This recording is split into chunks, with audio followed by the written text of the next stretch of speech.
All right, everybody. JC here.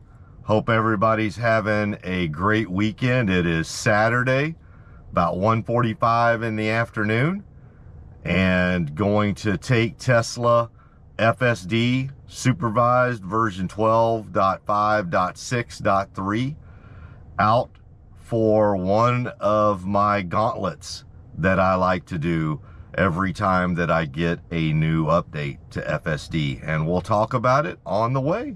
So let's go.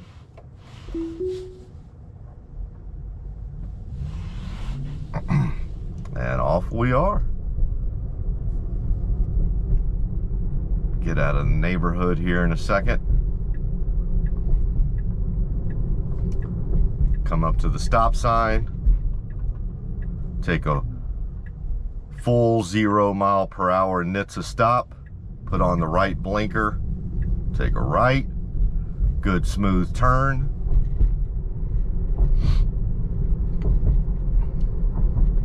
It's a bit overcast today. Again, I am in Porter, Texas, which is I guess you could call it a suburb, a community about 35 to 40 miles northeast of downtown Houston. So we are part of the greater Houston metropolitan area. It is about 78 degrees today, overcast, but good driving conditions. No rain as of yet. My understanding is we may get some rain tomorrow and Monday, so that could come as early as tonight, but as of right now, all it is a bit overcast, so good driving conditions. Did a great job at that four-way stop. Coming up to the traffic light, we are going to go straight through. One of the things that I really like that we just did is that because we are going straight through the traffic light at North Park Drive instead of turning right, is that it got over to the leftmost lane. And one of the things that will allow is any vehicles that do need to turn right on red, they will have an opening now. So I like that little nuance. Now, I cannot say definitively that we moved over to the left specifically because we're going straight through the light and not turning right on North Park.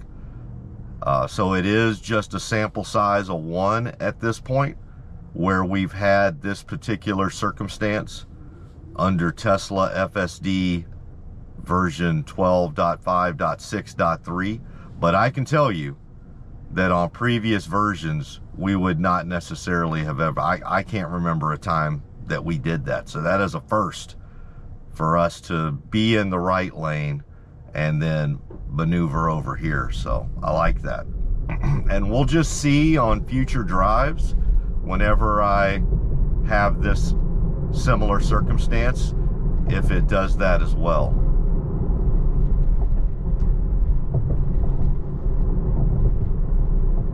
But when we encounter snafus or issues, and it's just a sample of 1, I don't necessarily try to say that the software's messing up. I just say, hey, I've seen it once.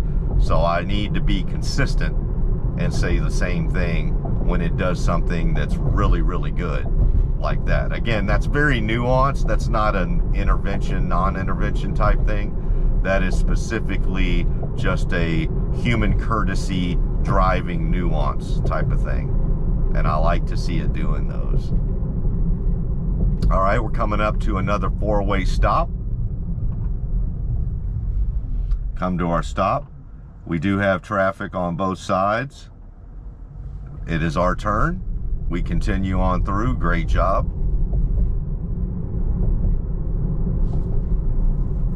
We're going to be on this road, which is Woodland Hills, for about another half mile, and then we're going to turn right on Kingwood Drive.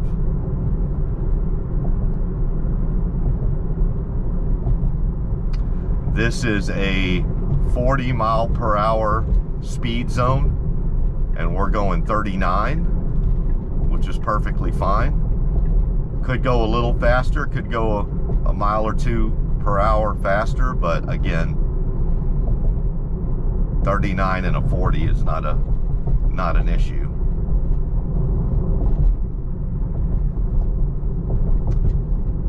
All right. Coming close to Kingwood Drive, we have gotten over into the right lane so that we can make the right on Kingwood Drive.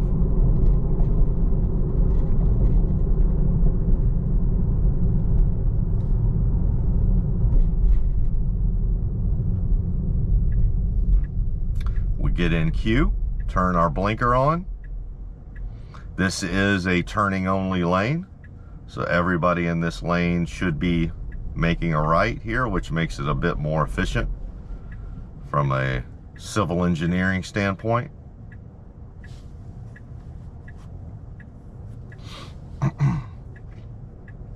Got the green light.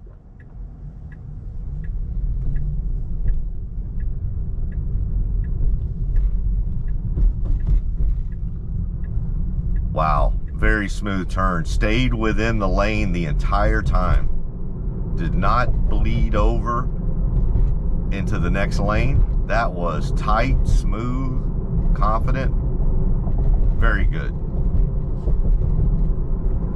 All right, we are going to be on Kingwood Drive for about 2 miles. And then we'll get on 59 East Tex Freeway. So where we're going today is to the Houston George Bush Intercontinental Airport. This is my 4th day, I believe. Let me see here. Yeah, this is my 4th day to have 12.5.6.3. And every time that I get a software update from Tesla for FSD, I like to take it to the Houston Intercontinental Airport and just see how it responds to that area. I always like to give it a few days first. You know, when I get a new software update, the first 2 or 3 days, I'll try to go to some more complex areas, but I hold off on going to our airport until I've had it, you know, for a small handful of days. And that's where we're at today. And the reason why that I like to take it to the Houston George Bush Intercontinental Airport, our main international airport, is it's a mess. It is, in my mind, in my humble opinion, the absolute most difficult place for a vision-based neural net to drive. Human beings that have lived in Houston all of their adult lives have a tough time getting around our airport. And the primary reason why right now is because there's just been so much construction there.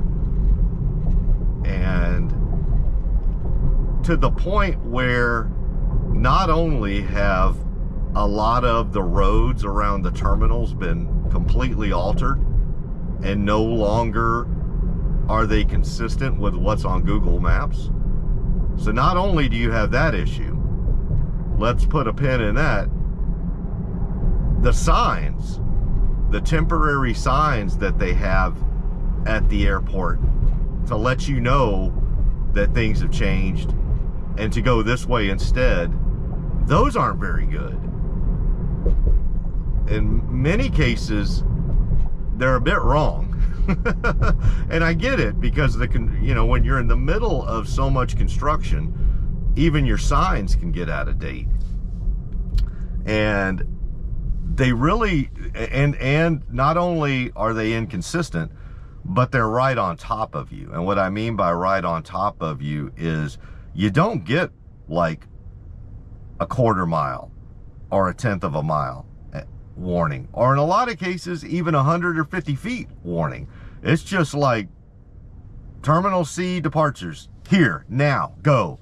And it's like, okay, well, I'm in 5 lanes of traffic trying to go by Terminal D and Terminal C and Terminal E, and you just now tell me that I need to be 3 lanes over?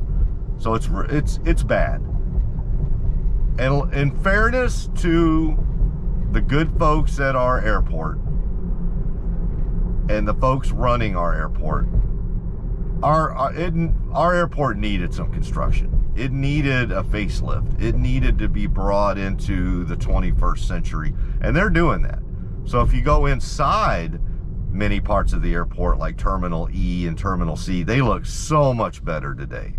They are definitely, you know, trying to bring our airport into the 21st century and make it a nicer destination layover spot for folks traveling internationally. And it is a very international airport. Houston is a very international city.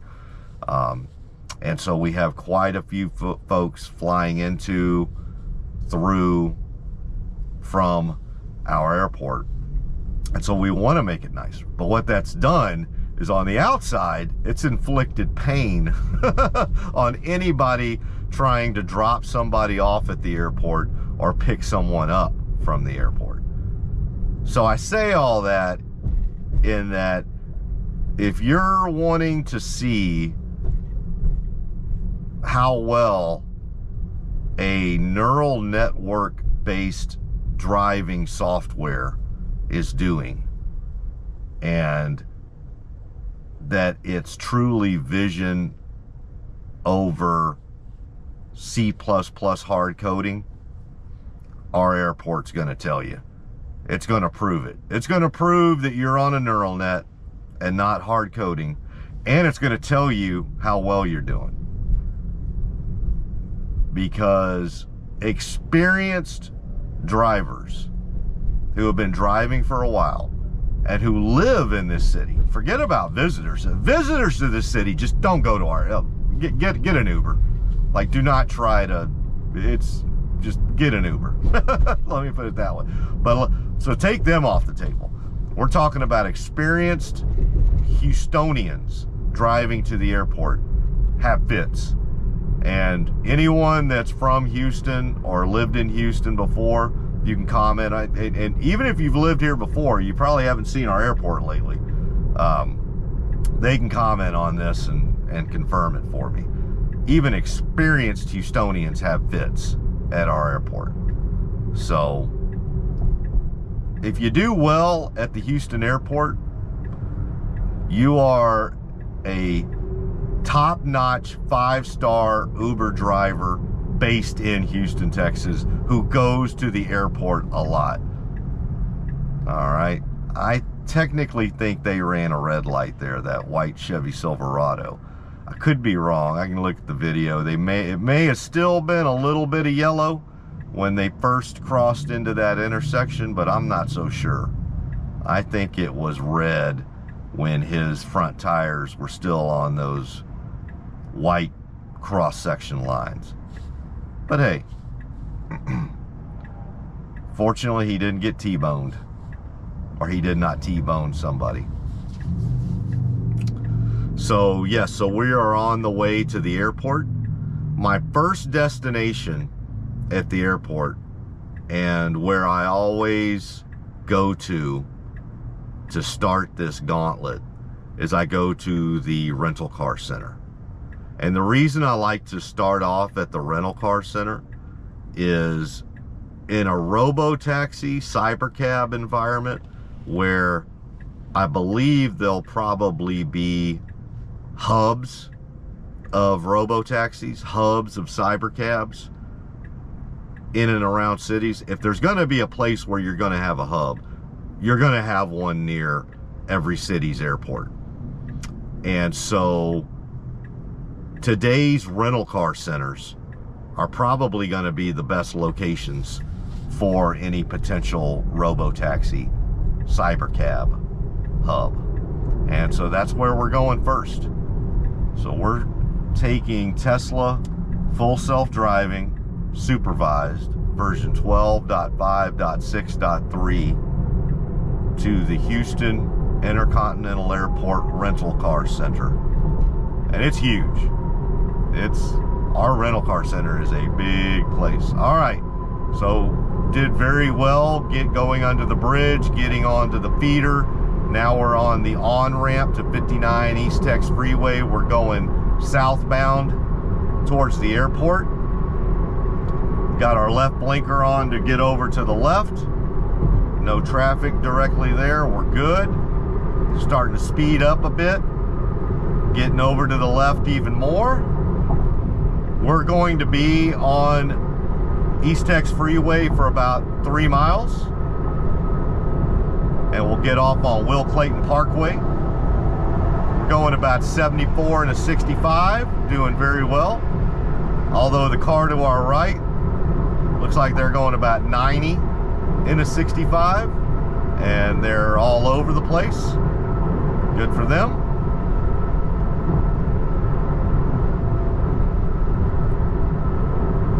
We're about 75 and a 65, very comfortable. Likely about to get over to the left because the car in front of us is going a little bit slower. We'll see. Yep. Oh, actually we're going to go to the right. Okay. And going to the right is allowing us to go past them. Interesting. Interesting. We did not get over to the left passing lane to get around that slower vehicle. We instead got over to the right, which is also a faster lane, but not the passing lane. That is interesting. In a good way. Don't always have to just get over in the passing lane and sit there. All right, we're continuing to move on up. We're going to move over to the right again. And speed back up. Move around slower traffic. We're going 75 and a 65, which is perfectly fine here on this freeway in this part of the country. As you can see, the traffic directly to our front left is going about the same speed as us. And so all we did is maneuver to get around the slower cars. All right, we're moving over to the right. We got a half mile before we get off on the Will Clayton Parkway exit and start heading towards the airport. Very smooth.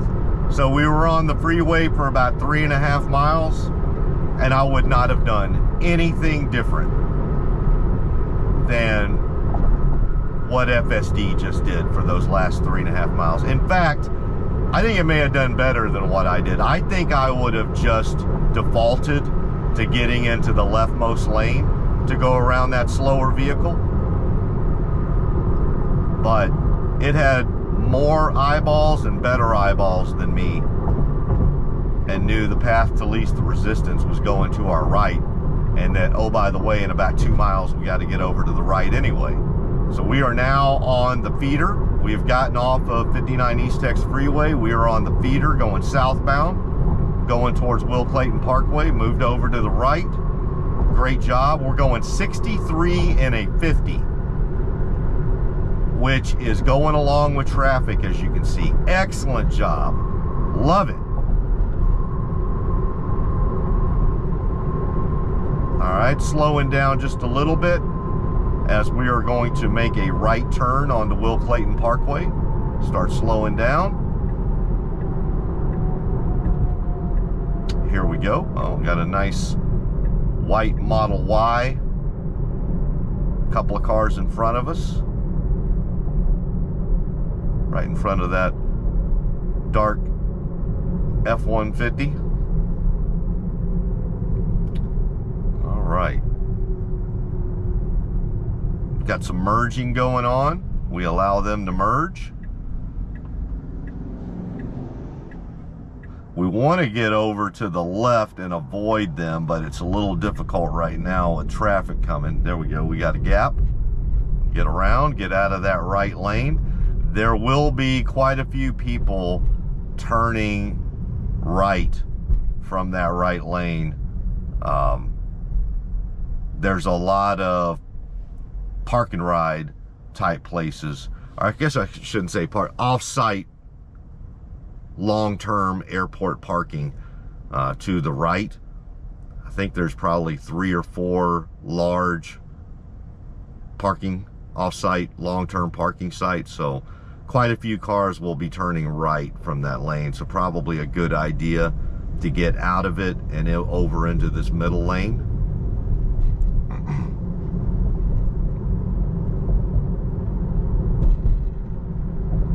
This is a 50-mile-per-hour speed zone, but as you can see, a little bit of congestion here, which is normal as we're going into the airport, so we're probably not going to get up to that speed at this point. Got the Lincoln in front of us trying to decide if they want to get over to the right now or wait a little bit, and they decide to go ahead and get on over. Go through the traffic light. Continue our journey down Will Clayton Parkway.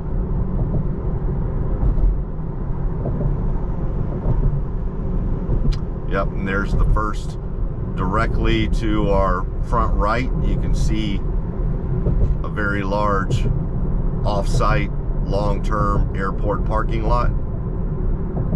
So a lot of folks are going to be turning into that.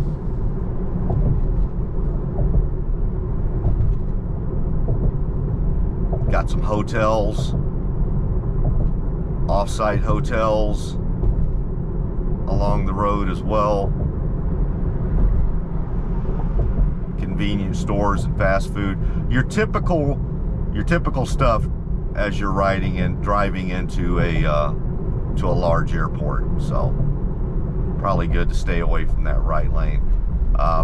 Directly ahead of us, we'll see the Ramada Inn. There is a Tesla supercharger station there, and it has been there now for, I want to say, maybe a year.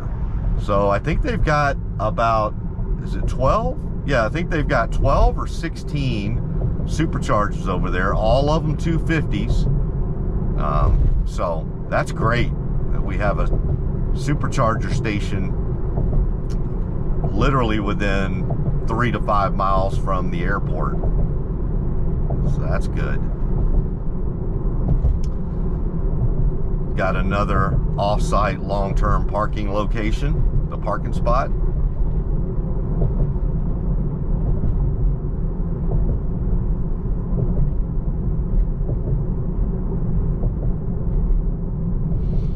All right, and now we see our first airport terminal signs. We are going to be going towards the rental car center. We'll just see how we do getting to the actual rental car location.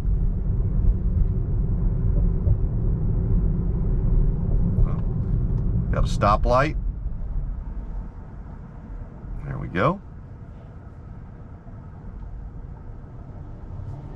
And there you can see, I don't know if you can see it due to my A-pillar, but the entrance sign for George Bush Intercontinental Airport. So yeah, our airport's named after the first George Bush. The George Bush that was president from 1988 to 92.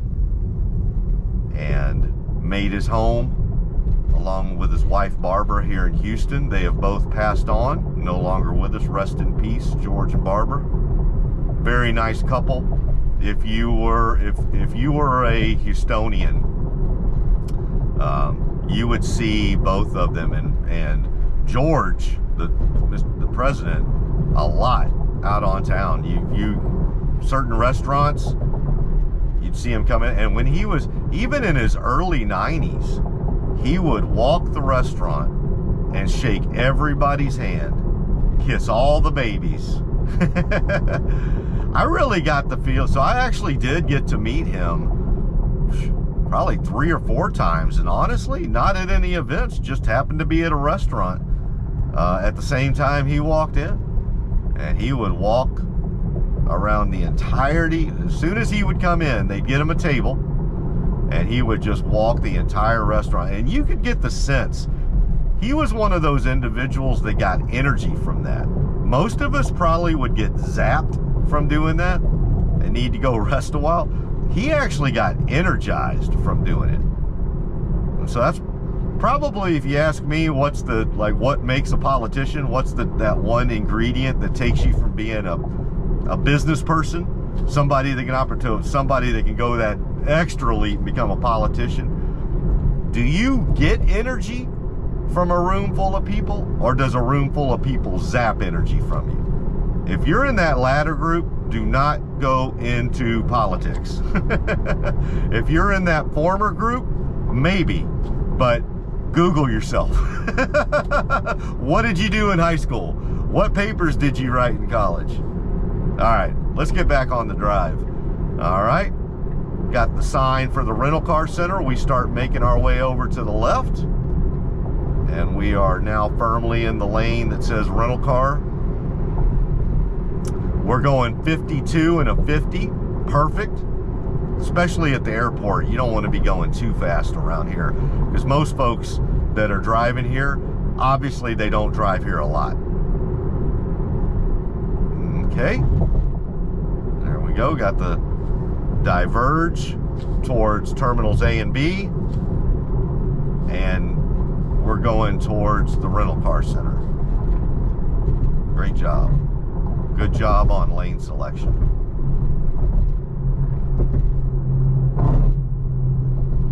All right, making a little turn here.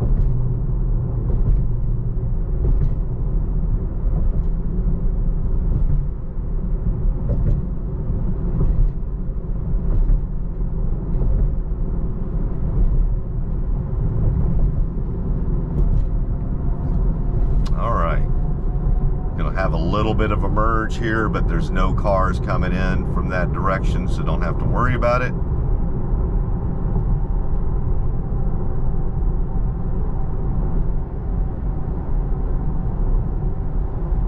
All right, this lane has got to get off and go right, but it's for the rental car center, so we'll stay right here and follow their directions. There we go. Great job.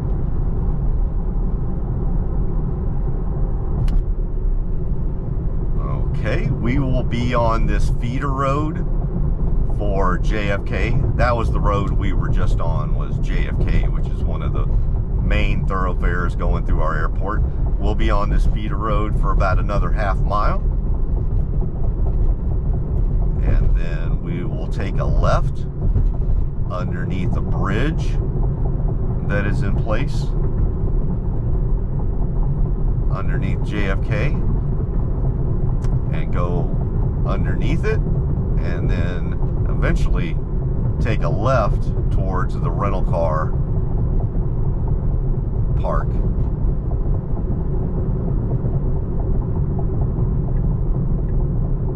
Okay, we got our left blinker on, but we stay in this lane because we are not doing a U-turn. We are actually making a left. We do have the right-of-way here. There's no stop sign for us. So even though there's a car there, we have the right-of-way. Smooth left turn, come up to a four-way stop. We are in a lane that can both go straight or turn left. I'm assuming we're going to go straight. We wait for those two vehicles, and then we go. Great job. Okay, we're going to come up to another four-way stop, but we'll take a left at this one. This is a left turn only lane, but since we're turning left, we're good to go. We go, take our turn. Perfect. All right, and at about a quarter mile, we will make a right into the rental car center. We don't want to go to rental car return because we're not returning a car. We also don't want to go down this one because that is also a rental car return. So let's see if it chooses the right one. Exactly. We want to go to visitor parking. Put on our right blinker.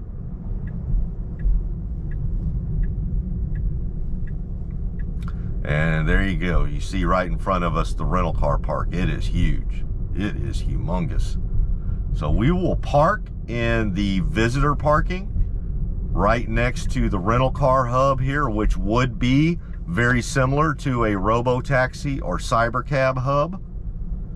And then we'll set in our destinations for the, we'll just see how it does here in this parking lot. Does it choose a spot and park us? Or does it just stop and drop us off? I think it's just gonna stop and drop us off. All right, so I'm gonna get parked here and then set into destinations and we will get going. All right, we've got all of our destinations set in the Tesla navigation. We are gonna go to Terminal C departures, then go by Terminal E arrivals, and then go to Terminal A departures, which then goes by Terminal B arrivals, and then come back to the rental car center. And as you'll probably see here in a little bit, there's definitely some complexities, to say the least, in being able to do this gauntlet 100% accurately. So let's just see how we do. Let's go. All right, we got a Honda Accord coming through. So we're gonna wait on them. And here we go. Let me get the, there we go. And keep the navigation up on the screen. So apologies, I know I like to keep the full FSD visual up on the screen during most of my FSD drives, but because we have several destinations that we're trying to get to, maneuver through, maneuver around, I need to have them up on the screen so that once we get there, we can quickly exit out of them. So again, apologies. You can still see the FSD visual right here on about, I'd say that's probably a third of the screen. And then the actual Tesla navigation on the other 2/3 of the screen. But I've also got the destinations up. And again, I just want to have those readily available as much as possible. Okay, so we have pulled out of the rental car center, gotten out of that parking lot, and about to pull out of the rental car center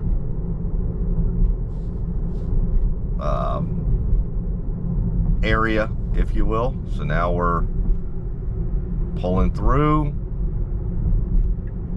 We do need to yield to any oncoming traffic, which there is none, so we do that quickly. Need to get up here, back on JFK. We do that extremely smoothly.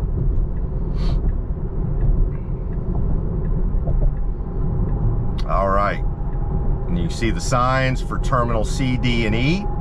So we need to stay in this area, and we do.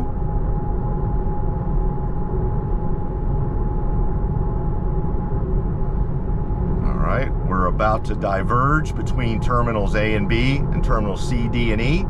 And there we go right there. So now we are on that side of the airport. There's basically two main sides to the airport.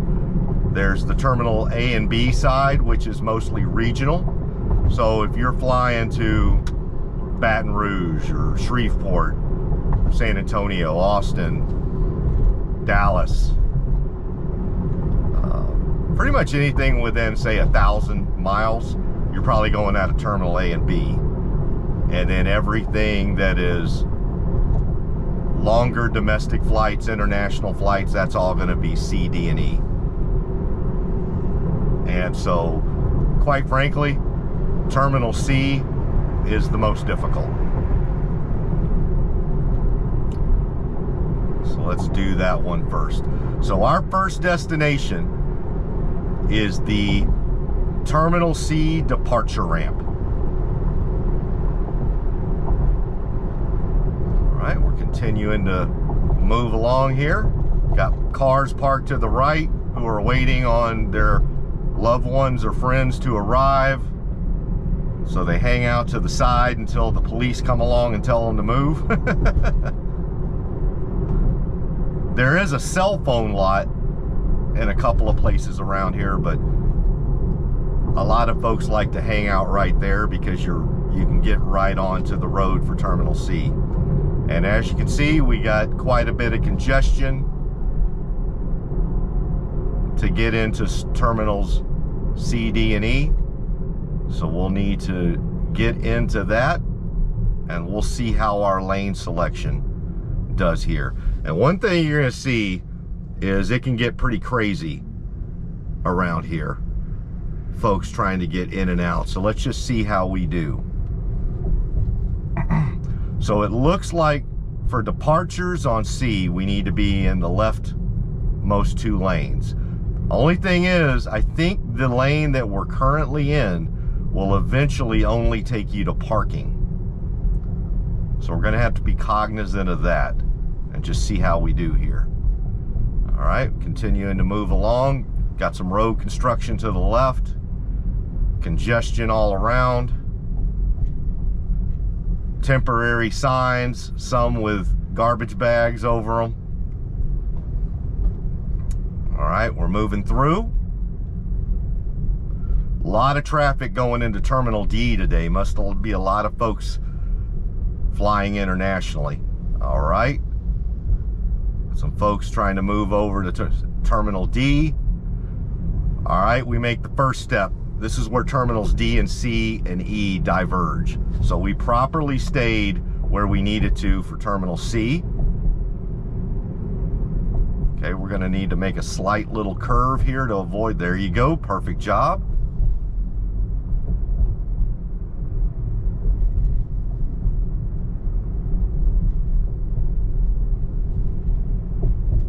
Oh, and I needed to take over there to get us up to, so it did not take the correct ramp to get up to, let's get back. So there we go. All right, so we had to disengage in order to get it up to the departures ramp. It was going to go to Terminal C parking. So now let's see, we're up here. Let's exit out of that.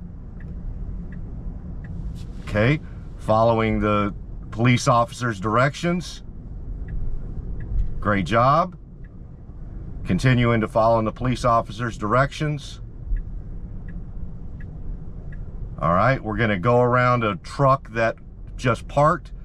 We're continuing to move on through. All right, got some cones there we need to make it through. Good job. Got a car oncoming.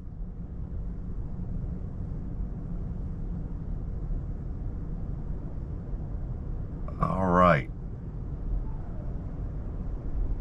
And we merge in. Did a great job going through the Terminal C departures ramp. Awesome. So our only issue is that you have three choices to make there very quickly. One lane goes to Terminal C parking, one lane goes to Terminal C departures ramp, and another lane goes to Terminal C arrivals. And we stayed left and went towards park, which will get you to Terminal C depart, but not specifically where we want to go. And part of me wonders whether some of that may be cured in the future with those sub destinations. There are no sub destinations that I could find in Tesla navigation here at the Houston airport. And quite frankly, even if they did have them set, they would be wrong within a week just because of the construction. So, all right. So once we got up to the Terminal C's departure ramp, it did a great job following the police officer's instructions. Went through 2 police officers and then got around a truck that parked directly in front of us to let passengers out. So did a great job once we were up on the departures ramp. So now we are going to go through Terminal E arrivals.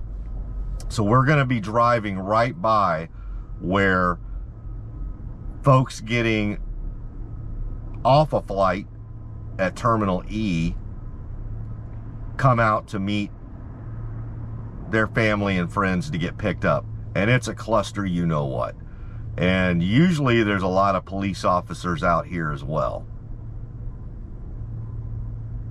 But we did have to have, we had one intervention to get to the departures ramp. Now, if we're talking about like how do we grade departures like that, I mean departures, how do we departures, how do we grade interventions? I would definitely consider that to be a non-critical intervention, because had we just stayed and gone through, I mean, we'd obviously gotten to Terminal C, which is our main destination. But as a human wanting to drop somebody off at Terminal C and then continue to move on, that would have not been the best place to go to. So it got us to our destination, but it didn't get us to the specific pin that we specifically want.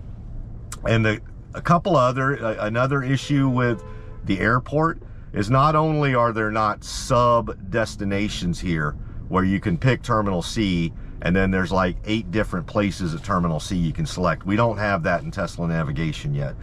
But the other issue is you can't just drop a pin. And the reason why is because, as you can see, Terminal C parking, Terminal C departures, and Terminal C arrivals are literally all at the same pin, because they're 3 levels, one on top of each other. So if you drop a pin on the map, it could go to any one of those because they're all at the same pin. There's no like, all right, well, here's the pin I want, but I want it to take me to the one that's 30 feet in the air versus the one on the ground versus the one 60 feet in the air. I don't know if that makes any sense, but yeah, so it just presents a lot. Ooh, that's a beautiful Model X right there. Look at that black Model X to our front right. All right, we're continuing to move through here at the Terminal E arrivals, passenger pickup. And like I said, here fairly soon, we should probably see some police officers directing traffic, and we'll just see how well we do with that.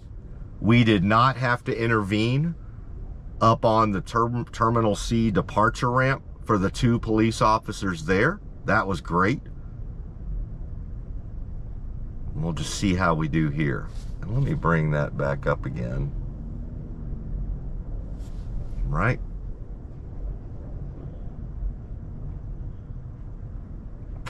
Yeah, because after we pass Terminal E arrivals, we will head directly on to Terminal B and see how we do there.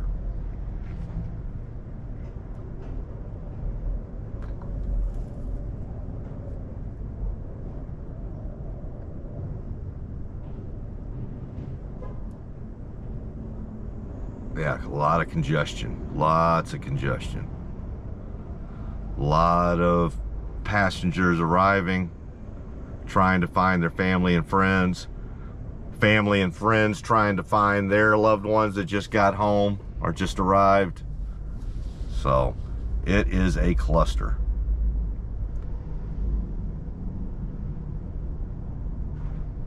Looks like they've got one of these lanes barricaded as well. So usually this lane right here, they won't have barricaded it sometimes, and they'll allow cars to move over there to pick folks up. But looks like they've narrowed it down to just 2 lanes through here. So far, I don't see any police officers, which surprises me, but maybe it's further up. And there's really not a lot of directing to do here. You just need to go forward. We have The car directly in front of us has a Marine Corps sticker on their license plate. Hoorah, Semper Fi. Fellow Marine there, potentially. Or someone just honoring the Marine Corps. Either way, thank you very much. As a Marine myself. All right. Still moving forward. Yeah, I think in about another 30 or 40 yards is where I see the real mass of humanity get going here. So I'm gonna get my intervention foot ready just in case. Have it near the accelerator and have my hands near the wheel just in case I'm directed to change lanes and FSD doesn't react quickly enough. But like I said, we got a new software update. This is the 4th day with version 12.5.6.3. And so I wanted to bring it out to, like I said, in my mind, the most complex place in Houston to drive right now. It used to not be that way. Used to be the Houston airport was probably one of the easiest places to drive to because everything was laid out so well, and Google Maps had it perfectly. But then they decided to upgrade our airport, which I am in full 100% agreement with and totally support. But it does make it difficult. And so if you are wanting a robo-taxi to fully autonomously get you to and around the airport, it's got to do this stuff. It's got to be able to maneuver around this stuff. So let's just see.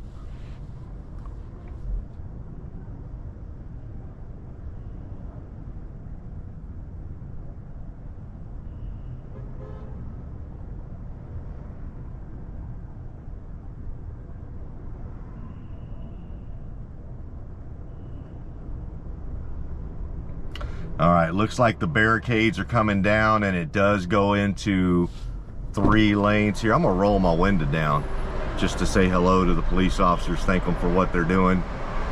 I mean, these guys, it's a wonder they don't get run over multiple times a day. So let's just see, continuing to move up.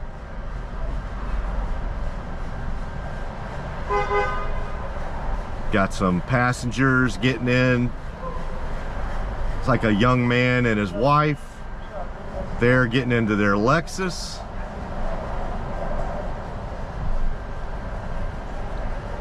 Yeah, and we're not going to be able to get around that guy right now. So let's just see. Yep, now he's backing up. The police officer's right behind him. Oh my gosh. I hope they don't. Oh my God. Yeah, he is. Whew, he's dealt with this quite a lot, obviously. See how much interaction you have to have with the police officers here? Let's just, I'm ready. Let's see how we do here. All right, continuing to move forward, continuing to move forward. I have to intervene there. Yes, sir, how are you? Continue, we got to move around there. Got a truck tried to run into us. We maneuver around that. Got a police officer directly in front of us.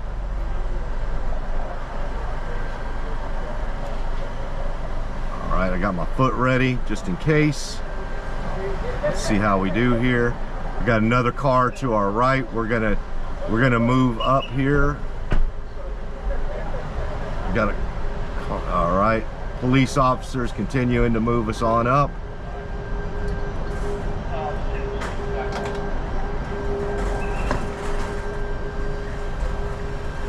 We're stopped here momentarily while they figure out what that. Got a taxi. We're trying to move to the right a bit. There we go. Moving through. Still stopped. trying to get her, I don't know. And so that cab is parked in the road. All right, we made it through. So we did have to intervene at the going through the gauntlet of police officers there. So we had an intervention to get up to the Terminal C departures ramp, and then we had an intervention to continue to move forward while there was a police officer about 30 feet in front of us. But everything, I mean, it was still really, really good. So now we are headed to Terminal B departures ramp, and like I said, I'm trying as hard as I can to get the destinations correct as part of this gauntlet. I will tell you, even though I think we just saw that there's still some hesitancy when it comes to having police officers right in front of you, it did really well maneuvering through. Gosh, I think we went through a total of 6 or 7, maybe even more, total police officers there at Terminal C. And I only had to intervene for one of them. And he was standing, as you could see, there was one standing literally right in front of me. But I had one police officer telling me, let's go. And there was a police officer standing in front. But a human would know that they're a good 30 feet in front, so they're probably going to move over as soon as we start moving forward. But the software is just like, what do you want me to do? It's like, I don't want to hurt your brother in arms, but you just got to deal with that stuff. You have to be able to do it. But man, it did so good. Other than that one accelerator push, and once I did hit the accelerator, it went. All right, so now we are on the other side of the airport, and we're gonna see how we do getting up to Terminal A. Let's just see. So we're making our turn here. All right, got to give that bus a bit of a wide berth. Yeah, they are over in our lane, but that's fine. We react to that well. Got a green light now, so we'll start moving forward, and we'll see how we do in getting to Terminal A. Now I'm looking for, so it looks like, all right, so we've got, that lane is closed off, so everybody's got to merge over here. I don't even see a Terminal A departures sign yet. So see, that's what I'm talking about. It's literally going to jump out at us. But I think we need to start getting over to the left in order to get there. But I don't know for sure. Let me see. Okay, now I see it. Yes, it needs to get over to the left if we're going to get up to the departures ramp. Is it going to do it?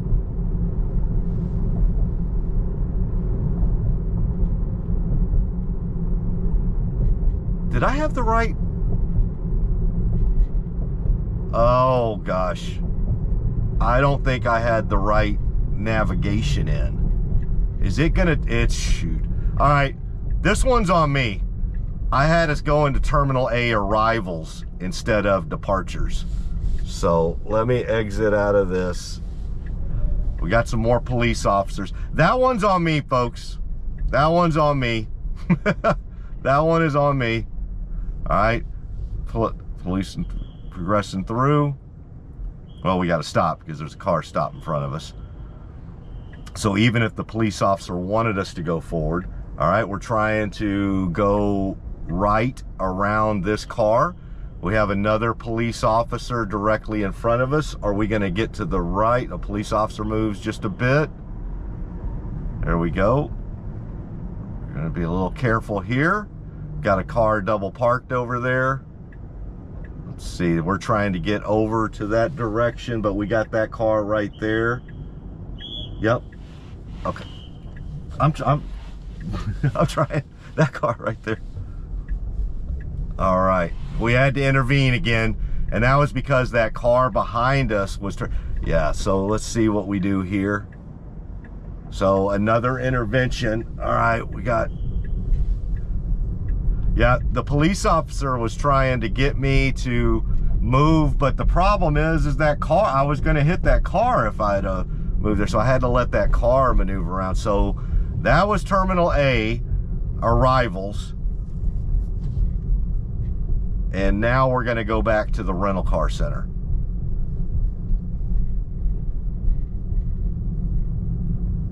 All right, so let's get through here because we're gonna go by Terminal B arrivals. So let's make sure we get through here first. Like I said, folks, this is about as complex and difficult as it gets for an autonomous vehicle. And like I said, I don't mind coming out here and getting screamed at by cops. It's fine. Nobody screamed at me, obviously, but I did have the whistle blown at me a few times, and I don't mind. I mean, this is just going to have to be a part of it while we're testing this to see if it's ready. And as y'all saw, we had, well, we haven't gotten back to the rental car center yet. Oh, let me, got rained on there a little bit of water from above. So as y'all could see there, in order to do everything we wanted to do, we had 3 interventions. All non-critical, but 3 interventions to get through there. One to get up to the departures ramp. That one, I put a little lower down on the list because quite frankly, there are 3 paths to go. All 3 of them get you to Terminal C and will drop off a passenger. But I specifically wanted to be able to get up to the departure ramp and get on my way. But either of those 3 paths we would have taken would have gotten you and your passenger to Terminal C. But nonetheless, we had a quote-unquote comfort intervention in order to get us to the specific ramp of those 3 ramps that we wanted to go to. And I was hoping that the vision-based system would select the one we wanted to go to. The problem is, I just don't know if it's got the sub-destinations in there. So there was that one. So that was a comfort intervention. And then we had 2 interventions going by police officers. So we went through a gauntlet of police officers there. Ooh, I didn't know if we were gonna make that exit, but we did. And those cars just didn't want to let us over. But we made it. I was wondering if we were gonna need to do it wouldn't have been a big deal had we not made this exit.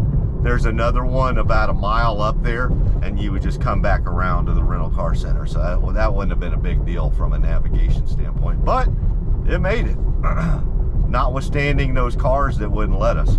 So we had that, and then we had 2 interventions going through a gauntlet of police officers at both Terminal C's, Terminal C, E, and A. So we made it through 3 terminals worth of police officers, well over a dozen if you combine all of them, and I had to intervene 2 times. That is not bad. That is not bad at all. And where I didn't have to intervene, it did a fantastic job maneuvering through cars and through those gauntlet of police officers. I never had one critical intervention there. Not one. So that is really, really good. But again, I wanted to roll the video. I want y'all to have it all at 1x speed so that y'all can see it as we're going through it.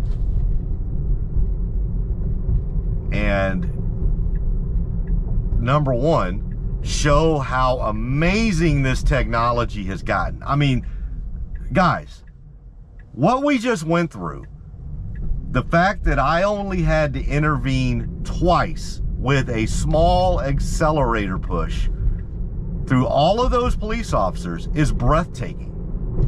That's breathtaking. That's how good this software has gotten.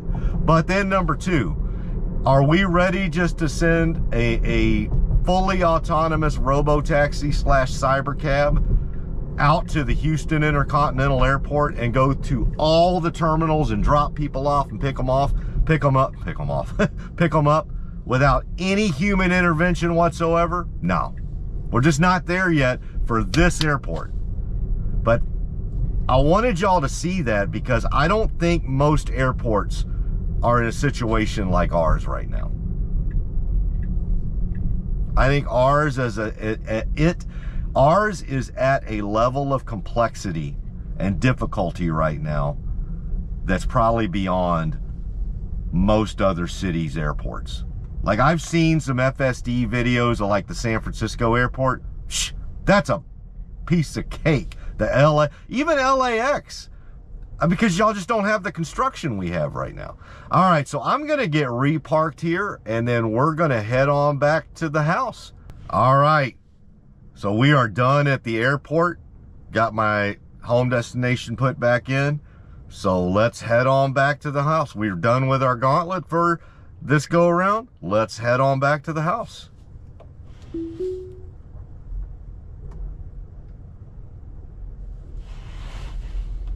All right, we're pulling out of the rental car center parking lot, or what would be the robo-taxi cyber cab hub. All right, we're gonna make a right turn up here. No cars coming, so we should be good. And I've got the full FSD visualization back up on the screen for you. So again, apologies about taking a big part of the screen away there during the gauntlet, but when I do these gauntlets, whether it's at the airport or the museum district or downtown or other places with a little bit more complexity, sometimes I have to build that complexity in by putting several destinations in, because as you can imagine, if I just put in one specific area I want to go to, the navigation is going to pick the easiest spot for you, right? Which it should, because 99.999% of the time, you just want to have a nice, easy drive and get from point A to point B. I'm out here trying to stress test the software. So I want to take it specifically to hard areas when I do these gauntlets. So when I do that, I have to purposefully put in several destinations to make the navigation take the FSD towards the belly of the beast, if you will. And so when I'm doing that and I have several destinations I'm going to, it's a lot easier for me to have all of the destinations up on the screen so that I can see them as well as exit out of them as we've met our destination. So, but now that we're just going home and we're gonna do a nice, easy, well, I shouldn't say that, it's easy to us. Software's going 1,000,000 miles a second right now, right? I always say, as smooth as this FSD software is, I'm sure that inference chip, that NVIDIA inference chip that's inside of our car right now, going through all of that training data it's been trained on, it's like a duck on the water, right? You ever heard that analogy? They're like a duck on the water.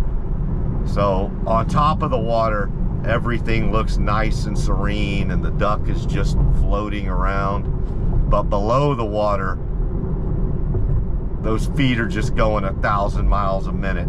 Well, that's what that inference chip is doing. Everything looks nice, smooth, and serene. We're taking buttery smooth turns. Lane selections are human-like, perfect, smooth. But inside that inference chip, it's like Sybil's eyes, just darting like that. Sorry if I used a reference there that probably anybody below the age of 50 wouldn't get. When I said Sybil's eyes. Anybody over the age of 50 knows what I'm talking about. That was a movie about a girl that was, let's just say, on the spectrum. Or what we would have called on the spectrum back in the day. All right, so we are on the road heading our way out of the airport, doing very nicely. Left lane's going to end up here in a little bit, so we're going to have to merge, but I don't see any vehicles in front of us or directly behind us, so we should not have a difficulty with this merge, and we do not.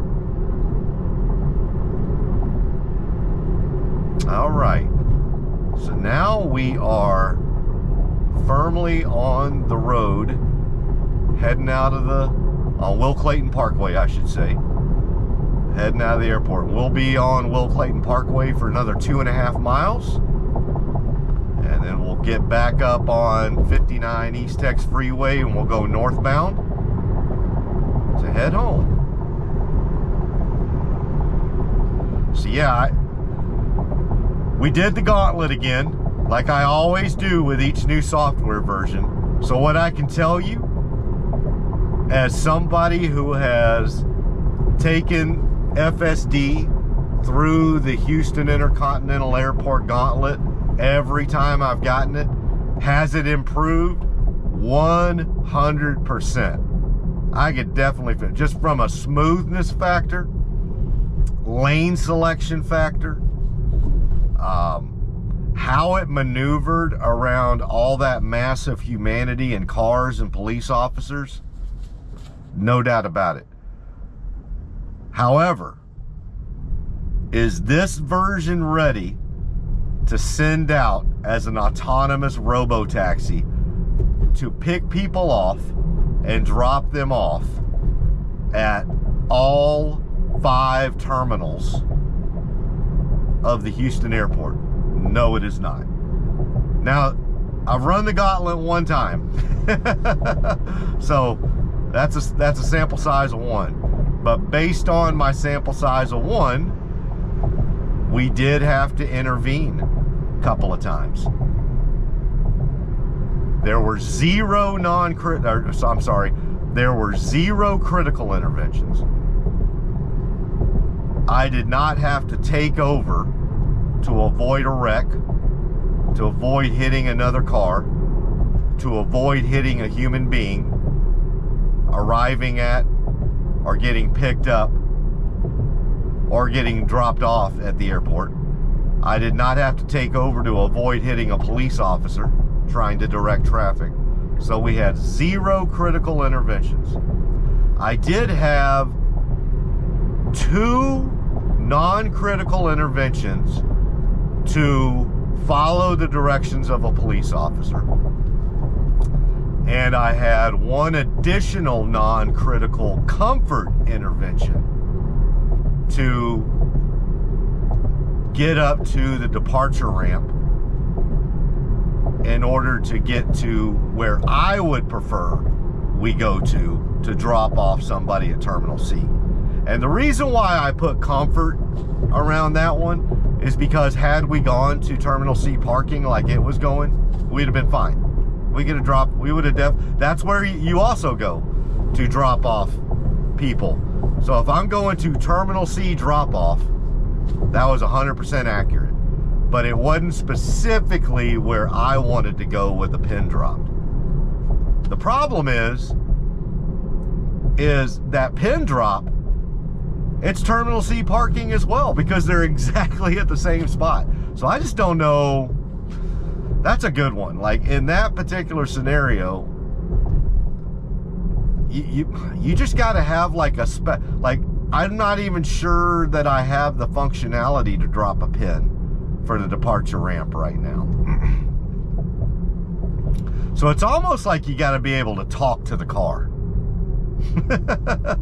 in order to maneuver it there. But anyway, no big whoop. So that one I have less concern about. But we do need to get to a point where we follow police officer directions more quickly. So I had to do it at the terminal. I didn't have to do it at Terminal C departure. I did have to do it at the Terminal E arrivals, and I did have to do it once at the Terminal A arrivals.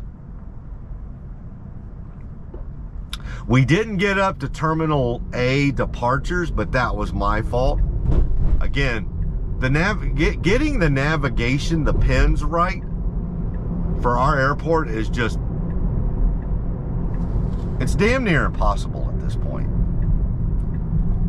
There have been times where I'm like, am I just being unfair with my gauntlet?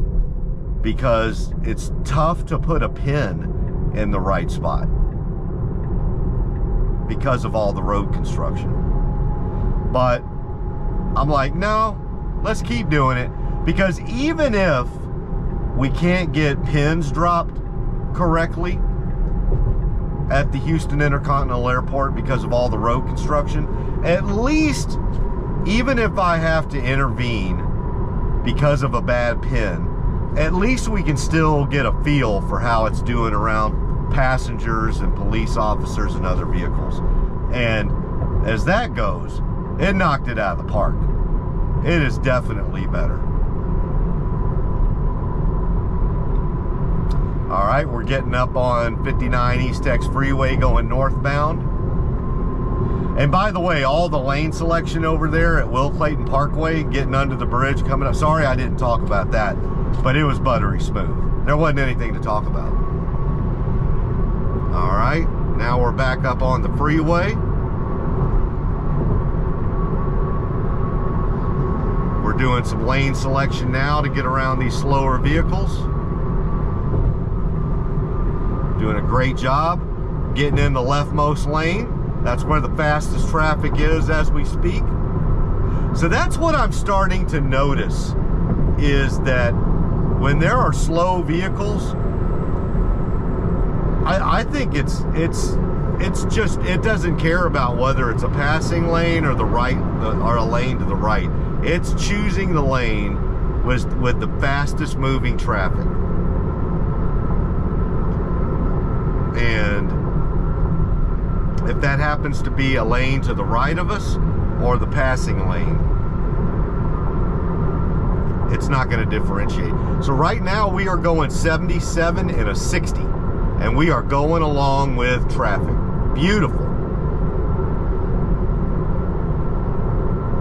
So see, that's how sophisticated this neural net is getting. Look at this. We are going 77 in a 60, and I have not instructed it to do anything specific to where we are at right now, other than I've got it in hurry mode, and I've got the automatic set speed offset to the highest level. But I have not made any specific instructions for 59 East X Freeway, or for this particular section of 59 East X Freeway. It is doing that completely on its own.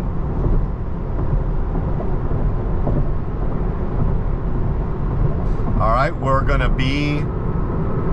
we've got about another 1 3/4 mile before we need to get off on our exit for North Park Drive. We're getting over to the right. I don't know if us getting over to the right is because the person in the lane to the left is moving slower than us, or because our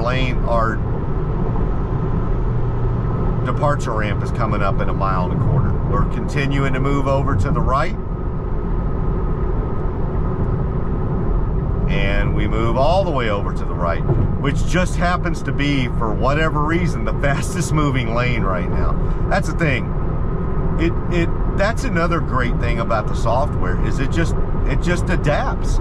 Like, it shouldn't be that way. Like, the slowest moving lane shouldn't be the leftmost lane right now. But that's going to happen. Sometimes you're going to get a slow poke in the passing lane.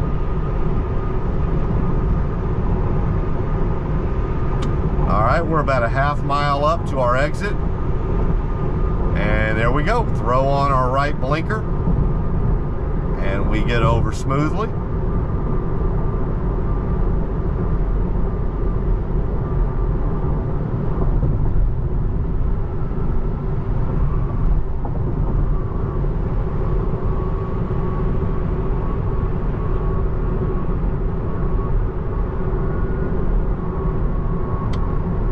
getting off on our exit.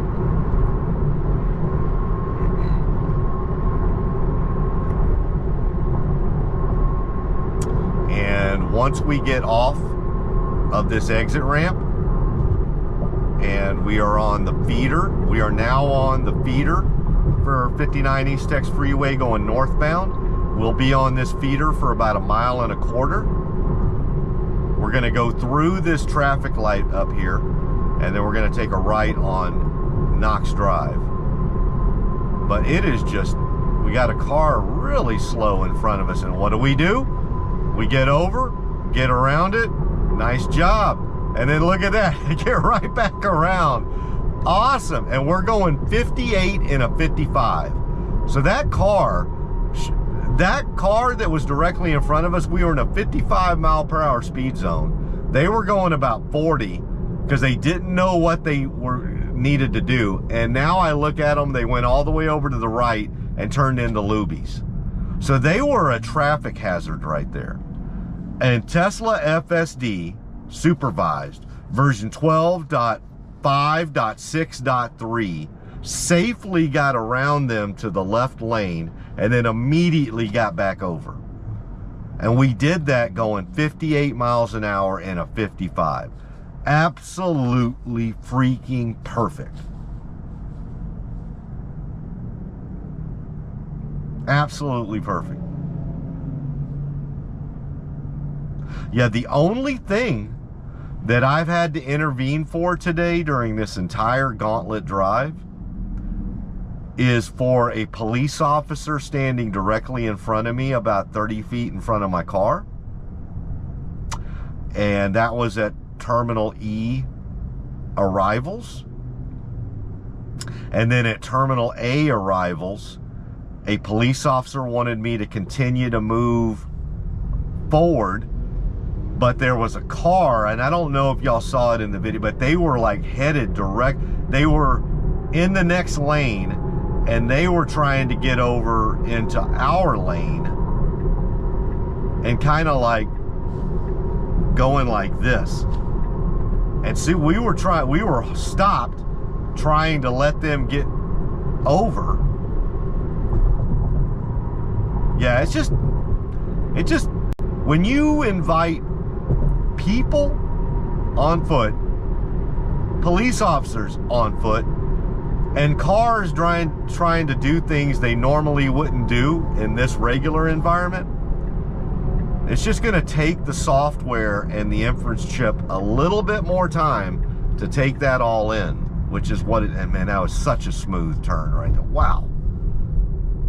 And that's what it was doing. It was still factoring all that in. I can tell you, on that last police officer that I had to intervene for, I could feel the car maneuvering towards the right, like trying to get over there. But again, at this point in the evolution, it was just taking a bit too much time to process all of it.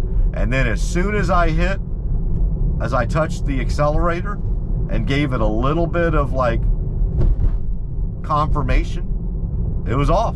All right, now we got the railroad intersection here. As I mentioned before, we've got traffic lights up here, but they have not been put in operation yet. And we don't have any cars coming to the left or right, so we maneuver on through, get over the railroad tracks, make an immediate right. Very smooth. Got to make a tight one here, especially when there's cars there, because there's a ditch, a swampy ditch over to the right. So you have to be pretty careful on that turn. You can't just make a wide turn left or right. You got to stay in your lane. If you make it too far to the right, you try to overcompensate and not hit the cars, you're going to end up in a ditch. If you try to overcompensate for the ditch, you're going to end up hitting a car. On that one, we didndidn't have any cars to the left, so we were good to go. But it still made a very nice tight turn. All right, now we are on a country road here with no lane markings, fairly narrow, not too narrow, but narrow enough. Also, a lot of animals out here. I've mentioned this before, but there's been a healthy handful of times I've been driving through here, and you'll see dogs and cats, possums, squirrels, armadillos trying to get across the road. And so I always kind of stay hyper vigilant going through here. We're going about 35 and a 30, which is fine, perfect for this area, residential area, so you don't want to go too fast, but also nobody goes the speed limit through here. 35 through here is actually like you're at the borderline going slow for a lot of people through here. Most people probably busted about 40 through there. All right, now we're coming up to the outskirts of my neighborhood. So we're going to come up to a 4-way stop here. Come to a complete and total 0 mile per hour stop. NHTSA stop. Take a right turn. Got a Toyota Tundra coming up right there. Make a left into the neighborhood. Got cars parked to the left and to the right.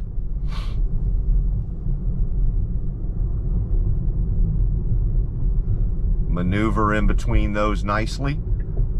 And then we have a 3-way stop up here in front of the elementary school. Obviously, school's not in session today. It's Saturday, so shouldn't have any difficulties here. All right, make our right turn. And then we have a roundabout about 100 feet in front of us. Don't see any vehicles going into or out of the roundabout at this moment, so shouldn't have any difficulties here. And we just go right in, no hesitancy whatsoever, which we shouldn't have because there's no vehicles. Extremely smooth getting around that roundabout. We come out of it to the road we need. Got cars parked to the right, an oncoming vehicle to the left. We get in between those nicely. Great job. All right, we're gonna have a 1-way stop coming up here because the traffic going left and right at Forest Lane right here, they do not have a stop sign. They have the right of way. So we stop, we look for traffic both ways, and then we make our left. Great job.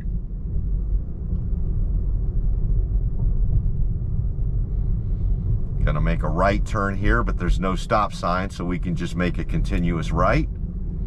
Awesome job. And I'm gonna go ahead and end our trip here because we're basically close to the house. We're going a little slow right here. It's about 25 and a 30, speeding up to 26. Some reason right here it goes a little slower.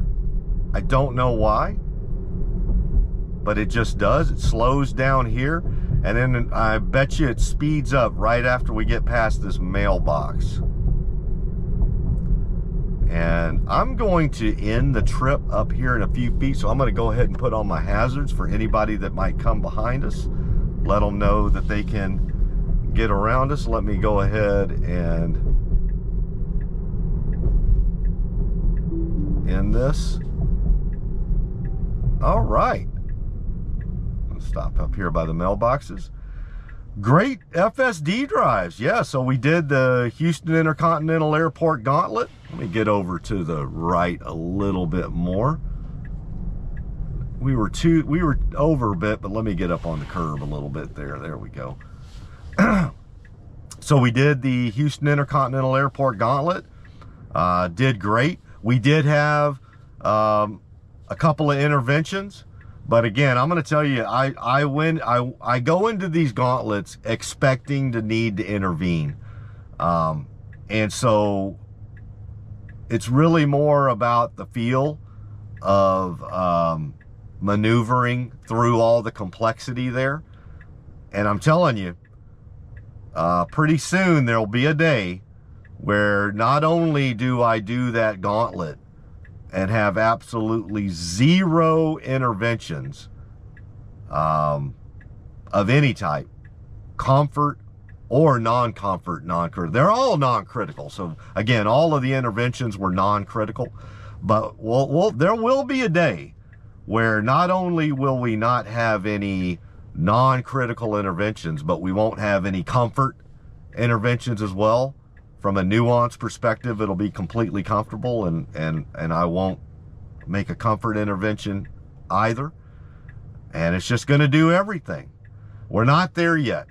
We are not there yet. I think that was clear that it needed my help with a couple of police officers.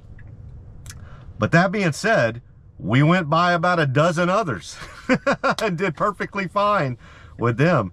It seems to be, as long as you're not standing directly in front of the vehicle, it does better. But again, it's going to need to adapt to that scenario, because there will be scenarios where a police officer is standing right there telling you to go, and one of his brothers in arms, or one of her brothers or sisters in arms, is going to be right in front of you about 30 feet.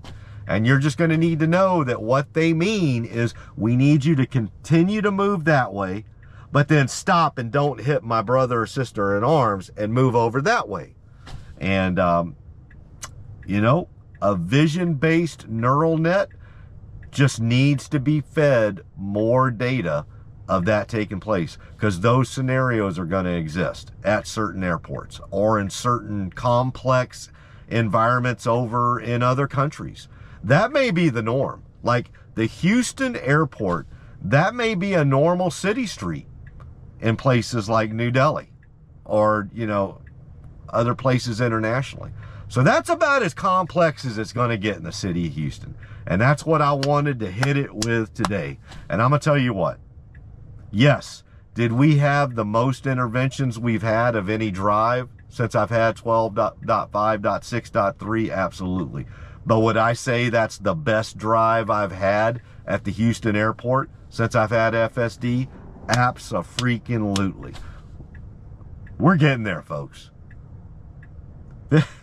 Tesla AI, y'all are knocking it out of the park. It's clear. You're going to get there.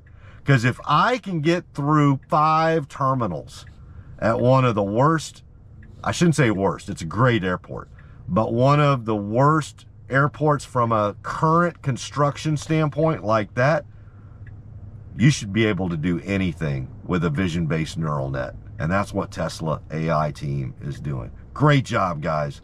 Whether y'all are in Palo Alto or Austin today, because I know you're there today. That's a 7-day-a-week, probably 16+ hour a day job. Y'all are knocking it out of the park. Thank you so much. I know how hard y'all are working. So I want to say from the bottom of my heart, thank you. You are changing my life. You are making my life better.